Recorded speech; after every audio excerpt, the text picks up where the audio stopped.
Hello everybody and welcome back to my channel. This is obviously a different layout than when I normally go live, but I felt like this was a special occasion because there's something that we need to react to and we need to see the full 20 minutes of it, not just the clips that are being posted all over X out of context. So if you don't know, the Chiefs kicker, Harrison Butker, gave a speech at Benedict College, which is a Catholic college, and his speech revolved around talking about traditional values, masculinity, anti-LGBTQ, anti-abortion, all of the things that typically align with Catholicism and their traditional beliefs, along with Christianity in general. All of these clips are being taken out of context, although there's not much context to take out of, it's just the truth, that people are spreading all over social media, and they are outraged by it. Feminists are outraged by it. The non-masculine men are outraged by it. Everybody's outraged by it. And the NFL even came out saying that they don't identify with him and his beliefs, and they're all about inclusion. And so I feel like it's important that we sit down and we dissect the entire video because there are a lot of things that people aren't talking about, and this is the chance to do so. So we're going to be reacting to the video. I have only seen some of the clips. I have not watched the entire speech, so we are watching it together for the very first time. Ladies and gentlemen of the class of 2024, I would like to start off by congratulating all of you for successfully making it to this achievement today. I'm sure your high school graduation was not what you had imagined, and most likely neither was your first couple years of college. By making it to this moment through all the adversity thrown your way from COVID, I hope you learned the important lessons that suffering in this life is only temporary. As a group, you witnessed firsthand how bad leaders who don't stay in their lane can have a negative impact on society. It is through this lens that I want to take stock of how we got to where we are and where we want to go as citizens and, yes, as Catholics. We're just going to skip forward a little bit because he's just doing a lot of thinking. Have taken for granted. While COVID might have played a large role throughout your formative years, it is not unique. Bad policies and poor leadership have negatively impacted major life issues. Things like abortion, IVF, surrogacy, euthanasia, as well as a growing support for degenerate cultural values and media, all stem from the pervasiveness of disorder. Our own nation is led by a man who publicly and proudly proclaims his Catholic faith, but at the same time is delusional enough to make the sign of the cross during a pro-abortion rally. That's something that needs to be addressed because Joe Biden does proudly proclaim that he's a Catholic, and he actually goes against every Catholic teaching that there is. It is an embarrassment to people who are practicing Catholicism. Joe Biden is a sorry excuse of a Catholic, and he should not publicly proclaim that he is Catholic because of the ideologies that he believes in and the ideologies he pushes on America. He has been so vocal in his support for the murder of innocent babies that I'm sure to many people it appears that you can be both Catholic and pro-choice. He is not alone.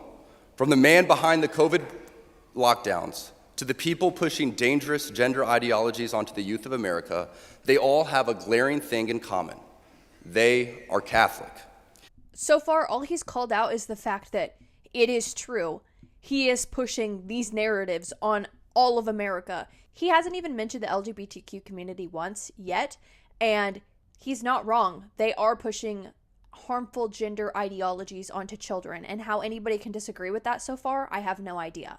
These are the sorts of things we are told in polite society to not bring up. You know, the difficult and unpleasant things. But if we are going to be men and women for this time in history, we need to stop pretending that the Church of Nice is a winning proposition. We must always speak and act in charity, but never mistake charity for cowardice. It is safe to say that over the past few years, I've gained quite the reputation for speaking my mind. I never envisioned myself nor wanted to have this sort of a platform, but God has given it to me, so I have no other choice but to embrace it and preach more hard truths about accepting your lane and staying in it. As members of the church founded by Jesus Christ, it is our duty and ultimately privilege to be authentically and unapologetically Catholic. Don't be mistaken, even within the church, people in polite Catholic circles will try to persuade you to remain silent. Absolutely. This is happening in all churches no matter what. People think that because these topics are so taboo to talk about, they won't talk about it. And that's why churches nowadays are conforming to the societal standards of the world.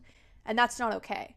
Catholicism stands out alone against a lot of Protestant religions because of their strong beliefs, but because our president has kind of meshed his version of Catholicism with the world, that's getting twisted and turned, and all he's doing so far is just talking about how they need to preserve their beliefs and their ideologies to a Catholic group of students. There even was an award-winning film called Silence, made by a fellow Catholic, wherein one of the main characters, a Jesuit priest, abandoned the church and as an apostate, when he died, is seen grasping a crucifix, quiet and unknown to anyone but God. As a friend of Benedictine College, His Excellency Bishop Robert Barron said in his review of the film, "It was exactly what the cultural elite want to see in Christianity: private, hidden away, and harmless."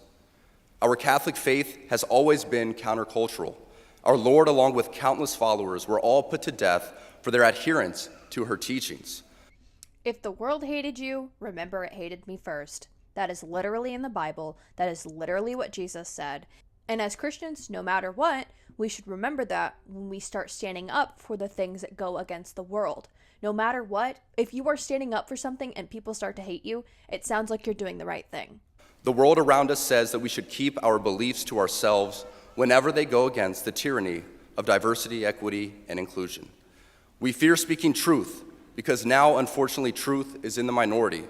Congress just passed a bill where stating something as basic as the biblical teaching of who killed Jesus. I'm proud of him mentioning that. Honestly, Congress just passed a bill saying that we cannot talk about a section of the Bible.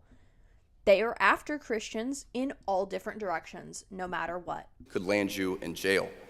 But make no mistake, before we even attempt to fix any of the issues plaguing society, we must first get our own house in order, and it starts with our leaders. The bishops and priests appointed by God as our spiritual fathers must be rightly ordered. People are completely ignoring this part. There are a lot of people who are quote tweeting these little 3-minute clips on X talking about, well, if he's going to call out people, he needs to talk about the priests and the popes and how they're sexually assaulting children. He literally just did. He said that they need to be rightly aligned with God. If they're going to be appointed by God, they also need to be following the rules and teachings. He's literally calling them out. There's not enough time today for me to list all the stories of priests and bishops misleading their flocks, but none of us can blame ignorance anymore and just blindly proclaim that that's what Father said. Because sadly, many priests we are looking to for leadership are the same ones who prioritize their hobbies or even photos with their dogs and matching outfits for the parish directory. It's easy for us laymen and women to think that in order for us to be holy, that we must be active in our parish and try to fix it. Yes, we absolutely should be involved in supporting our parishes, but we cannot be the source for our parish priests to lean on to help with their problems. Just as we look at the relationship between a father and his son, so too should we look at the relationship between a priest and his people. It would not be appropriate for me to always be looking to my son for help when it is my job as his father to lead him. St. Jose Maria Escriva states that priests are ordained to serve and should not yield to temptation to imitate lay people, but to be priests through and through. He has spent the first 3 minutes talking about how priests need to be aligned with their teachings and their beliefs. So anybody on X who is coming at him saying that he's not calling out his own before he calls out everybody else is wrong, and they need to go back and watch this entire 20-minute speech before they open their mouth and start tweeting. Tragically, so many priests revolve much of their happiness from the adulation they receive from their parishioners. And in searching for this, they let their guard down and become overly familiar. This undue familiarity will prove to be problematic every time because, as my teammate's girlfriend says, familiarity breeds contempt. Here's the part where he references Taylor Swift as my teammate's girlfriend. He is not obligated to talk about Taylor Swift by name. It does not matter who you are. It doesn't matter how many followers you have. It doesn't matter who she thinks she is. He is not obligated to say her name. That's what people are mad about. He just says my teammate's girlfriend. It's not wrong. In our cathedrals too. As we saw during the pandemic, too many bishops were not leaders at all. They were motivated by fear of being sued, fear of being removed, fear of being disliked. They showed by their actions, intentional or unintentional, that the sacraments don't actually matter. Because of this, countless people died alone without access to the sacraments, and it's a tragedy we must never forget.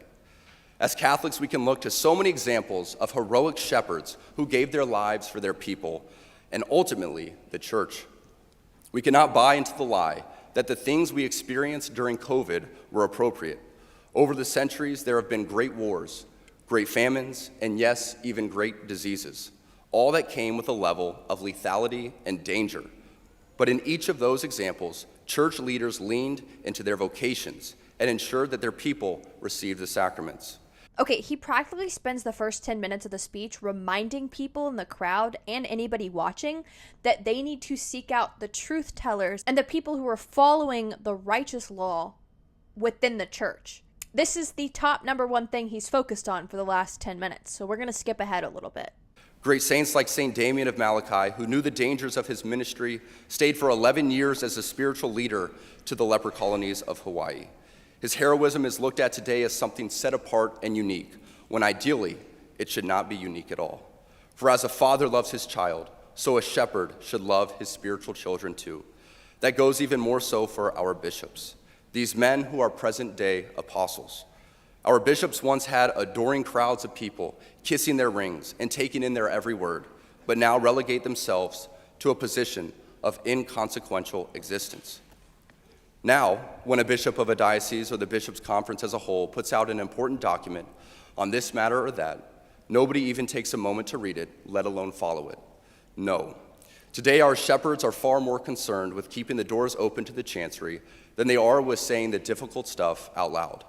It seems that the only time you hear from your bishops is when it's time for the annual appeal, whereas we need our bishops to be vocal about the teachings of the church, setting aside their own personal comfort and embracing their cross. Our bishops are not politicians, but shepherds. So instead of fitting in the world by going along to get along, they too need to stay in their lane and lead. I say all of this not from a place of anger, as we get the leaders we deserve. But this does make me reflect on staying in my lane and focusing on my own vocation and how I can be a better father and husband and live in the world, but not be of it. How could anybody be upset about this if they've watched the first 10 minutes of the speech? We are not of the world. We have to, unfortunately, be in the world, but that does not mean we are of the world. And that is okay. And he is reminding people in the crowd of that. And that is something that no matter what, if you are a Christian, you can't deny and you can't get mad at. Christ-centered existence is the recipe for success. You need to look no further than the examples all around this campus, where over the past 20 years, enrollment has doubled, construction and revitalization are a constant part of life, and people, the students, the faculty and staff, are thriving. This didn't happen by chance. In a deliberate movement to embrace traditional Catholic values, Benedictine has gone from just another liberal arts school with nothing to set it apart to a thriving beacon of light and a reminder to us all that when you embrace tradition, success, worldly and spiritual, will follow. I am certain the reporters at the AP could not have imagined that their attempt to rebuke and embarrass places and people like those here at Benedictine wouldn't be met with anger, but instead met with excitement and pride. Not the deadly sin sort of pride that has an entire month dedicated to it. Pride is one of the 7 deadly sins. Is that what people are mad at too? The fact that he called out that they have an entire month? I don't think they deserve an entire month. Why does Mother's Day only have 1 day? Mothers deserve to be appreciated for 365 days, and we only have Mother's Day. Pride Month is not only a sin, but an abomination, and everybody involved, and we've obviously seen the things that happened during that. Of course they don't deserve a month, and that's the attack that people are angry at. Get a grip. All over the world, we see that in the complete surrender of self and a turning towards Christ, you will find happiness. Right here in a little town in Kansas, we find many inspiring lay people using their talents. President Minnis, Dr. Swafford, and Dr. Zimmerer are a few great examples right here on this very campus that will keep the light of Christ burning bright for generations to come. Being locked in with your vocation and staying in your lane is going to be the surest way for you to find true happiness and peace in this life. It is essential that we focus on our own state in life, whether that be as a layperson, a priest, or religious. Ladies and gentlemen of the class of 2024, you are sitting at the edge of the rest of your lives. Each of you has the potential to leave a legacy that transcends yourselves and this era of human existence. In the small ways, by living out your vocation, you will ensure that God's church continues and the world is enlightened by your example. For the ladies present today, congratulations on an amazing accomplishment. You should be proud of all that you have achieved to this point in your young lives. I want to speak directly to you briefly because I think it is you, the women, who have had the most diabolical lies told to you. How many of you are sitting here now, about to cross this stage, and are thinking about all the promotions and titles you are going to get in your career? Some of you may go on to lead successful careers in the world, but I would venture to guess that the majority of you are most excited about your marriage and the children you will bring into this world. Okay, so are people just going to ignore the fact that he congratulates the ladies specifically on their amazing achievement? That's not a clipped video that I'm seeing trending around X. Why aren't people talking about that? I can tell you that my beautiful wife, Isabel, would be the first to say that her life truly started when she began living her vocation as a wife and as a mother. I'm on this stage today and able to be the man I am because I have a wife who leans into her vocation. I'm beyond blessed with the many talents God has given me, but it cannot be overstated that all of my success is made possible because a girl I met in band class back in middle school would convert to the faith, become my wife, and embrace one of the most important titles of all, homemaker.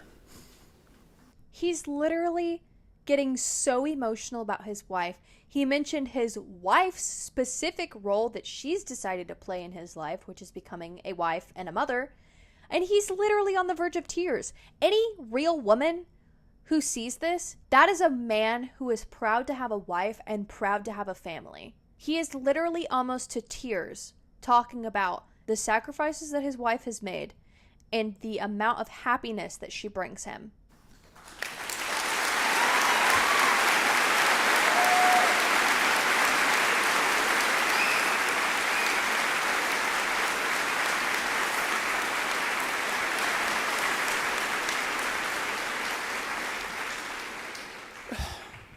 She's the primary educator to our children. She's the one who ensures I never let football or my business become a distraction from that of a husband and father.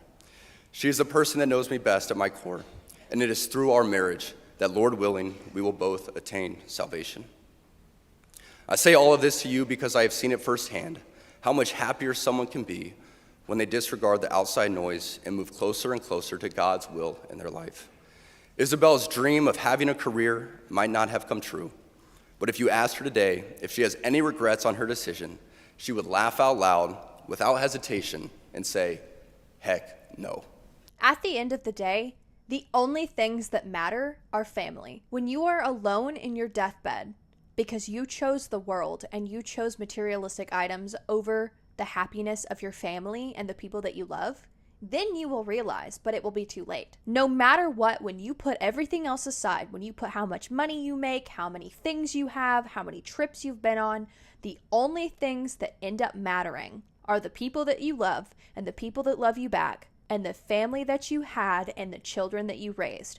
Those are the core values that matter most in the world, and those are the core values that society is teaching you don't matter. And that should be a red flag. As a man who gets a lot of praise and has been given a platform to speak to audiences like this one today, I pray that I always use my voice for God and not for myself. Everything I am saying to you is not from a place of wisdom, but rather a place of experience. I am hopeful that these words will be seen as those from a man not much older than you, who feels it is imperative that this class, this generation, and this time in our society must stop pretending that the things we see around us are normal. Heterodox ideas abound even within Catholic circles, for let's be honest, there is nothing good about playing God with having children, whether that be your ideal number or the perfect time to conceive. No matter how you spin it, there is nothing natural about Catholic birth control. He's not wrong. In the Catholic faith, they are against birth control, they are against IVF, and he has every right to say that, speaking to a Catholic group of people. Of course, people on X are going to get upset about it, but frankly, people are waking up to how disgusting and depraved IVF even is, Because he's right. You don't get to play God. You don't get to decide what color hair your baby's going to have, what color eyes they're going to have. You don't get to decide how many you have. You don't get to decide how many you have. And you don't get to form them in a lab like you were some evil scientist.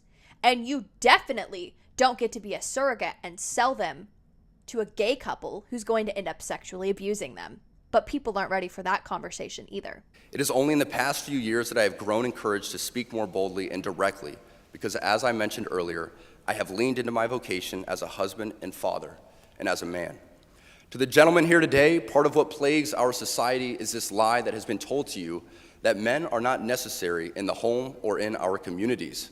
As men, we set the tone of the culture, and when that is absent, disorder, dysfunction, and chaos set in.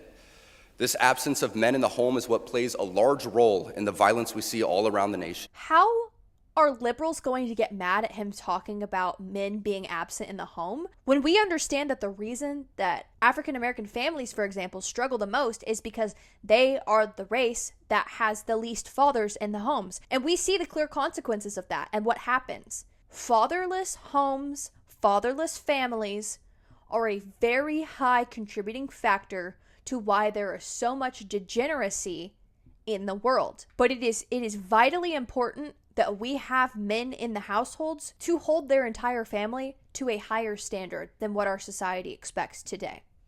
Other countries do not have nearly the same absentee father rates as we find here in the US, and a correlation could be made in their drastically lower violence rates as well. Be unapologetic in your masculinity, fighting against the cultural emasculation of men. Do hard things. Never settle for what is easy.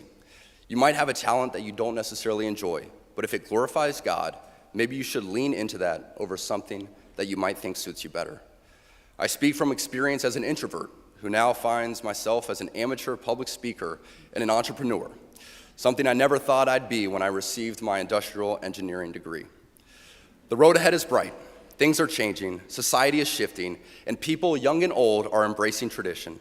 Not only has it been my vocation that has helped me and those closest to me, but not surprising to many of you, should be my outspoken embrace of the traditional Latin Mass. I've been very vocal in my love and devotion to the TLM and its necessity for our lives. We're going to skip forward a little bit more because all he's talking about is the TLM. Okay, so we got a minute left. Basically, he just reminds them to lean into the church's teachings and follow the right rule of law. I am appalled that that is the reason people are losing their minds on X. There was nothing said that was false. There was nothing said that was offensive. He took 2 or 3 seconds out of his entire 20-minute speech to mention that pride is a sin, that his wife is a wonderful homemaker, and that women in the crowd should find comfort in the fact that family and children are what you're going to find true happiness in. But of course, social media is spinning this entire thing to make it look like he just stood there for an hour straight, bashing on women, bashing on men. And I promise you that 98% of the people who are complaining on social media right now have not watched this entire video. I don't think he said anything wrong, and I think that people need to wake up, and I hope that that crowd, I hope he's right, that something resonated within that speech and that they take what he said and they value it until the day that they die. I am appalled at what social media is doing to this man. I'm appalled at what the NFL is doing. I think that we need more people who are in the spotlight speaking out about things like this. After watching that entire thing, I am just so confused as to why people are taking it out of context and they're just so angry about it for no reason. I hope he continues to speak up like this. I hope that we as a society start glorifying men like this, not men like Travis Kelce, who's gonna shotgun a beer at a commencement speech, or prior NFL players who like to beat up their wives in elevators. You don't see the same outrage about that. I think that it's time and society is waking up, and this was a way for the message of God to be translated to society. And the only reason people are angry is because their demons inside of them are getting triggered. Their demons inside of them are not happy, and that should be an obvious clue. And the worldly people are not going to be happy with their degenerate beliefs and passions and hobbies being called out. I think this was a wonderful speech. I think people need to go watch the entire 20-minute video. Thank you guys so much for watching. I'm live streaming tonight. I'm not sure when this video is going to end up getting uploaded. I'm filming this on a Thursday. I'm live streaming later tonight. This will probably get uploaded tomorrow on a Friday. So if you're watching this on Friday, give this video a thumbs up, no matter if you're watching on Rumble or YouTube. Make sure you subscribe, make sure you're following my Rumble channel, and make sure that you are following all my social media accounts so that you can get notified every time I go live. I go live on Tuesdays and Thursdays starting at 9 p.m. Central, which is 7 here on the West Coast. But yeah, I love and appreciate every single one of you, and thank you so much for watching.